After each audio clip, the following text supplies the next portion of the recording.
Hey, welcome back to our study. We've been looking at the sovereignty of God. That's what we're talking about in answering the question, is God in control? Or, to put it in a statement, God is in control. And so today we're looking at the sovereign watch of God. Proverbs 15:3 says, "The eyes of the Lord are in every place, keeping watch on the evil and the good." So the vision of men is confined to what lies directly before them, restricted by physical limitations. We can't see everything everywhere. We're really limited to a very little bit. But God sees all things simultaneously. That's an amazing thing to think about. Like, I can only see barely anything of this world, of this universe. I can only see what's in the room of this building. I can't see outside what's going on outside, but God can see all things simultaneously. Some of the angels are said to be covered in eyes, seeing many things in many directions. But God is really all eye, with perfect, all-encompassing sight. He sees all. Darkness, even darkness or secrecy, cannot hide anything from God's perception. What you think about is pretty amazing. How do you do that? I don't know. Just that the ability to see all things at all times. Darkness, distance, doesn't matter. So God's presence in heaven is like a lookout tower from which he can observe all the actions of all people. He can see everything that everyone's doing all the time. He knows the thoughts of mankind and all that kind of stuff. So nothing's hidden. God watches both the deeds of the righteous and unrighteous, the wicked. He sees all of them. So there's really you can't get away with anything, is the point. Evil people deceive themselves thinking that their deeds are hidden, as though God has limitations, right? But God sees and hears all that is done in secret. Nothing escapes him.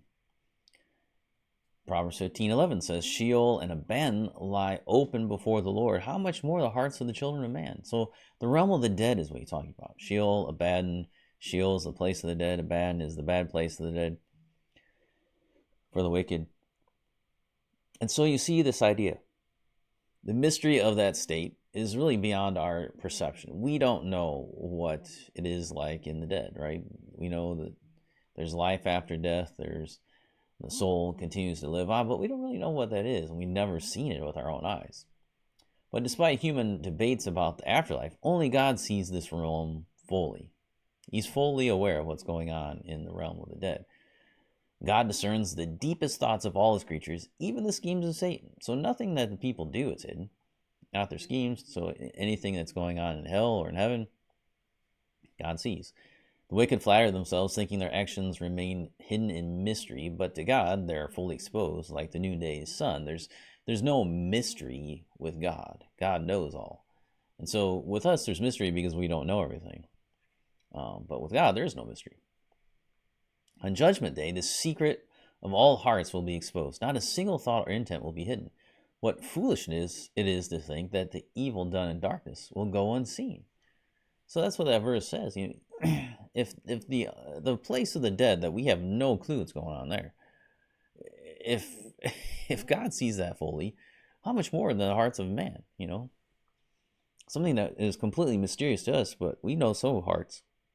With God, he sees all. That leads us to Proverbs 17:3. "The crucible is for silver, and the furnace is for gold, and the Lord tests the hearts." So the heart is something we usually we don't see. We don't know what's going on most of the time with people's hearts, but God sees that, and he tests that. That goes with God's sovereign watch. He's watching over the hearts of people. So just as fire tests metals, revealing and separating their impurities, so does God test the hearts of men. God is a refining fire, remember? And so people often misunderstand their own motives and misjudge what is guiding their own thoughts, but God is greater than our hearts. He knows our words before they're spoke and our thoughts before they're formed. We don't even know oftentimes what's going in our own minds. So lip service is foolishness when the heart is far from God, because God tests the heart. Good deeds must be motivated by genuine love of God to be accepted by him.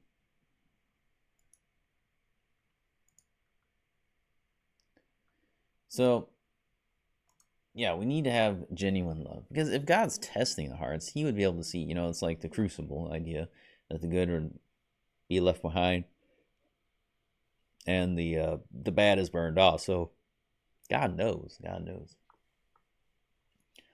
So afflictions are often severe as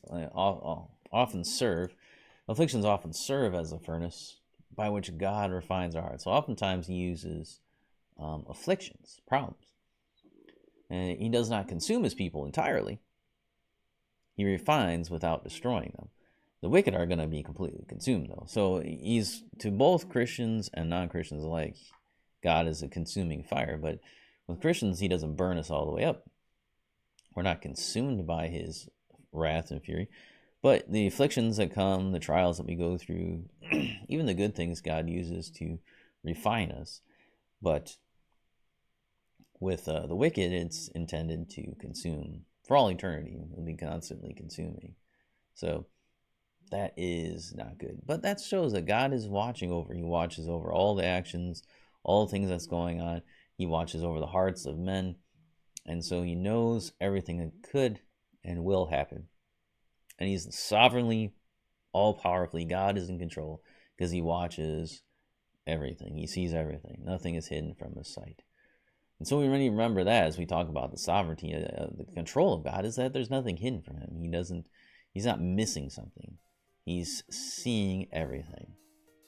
So that's the end of our study for today. Come back next time. We'll look at the sovereign purpose, that God is in control because he has a purpose for everything.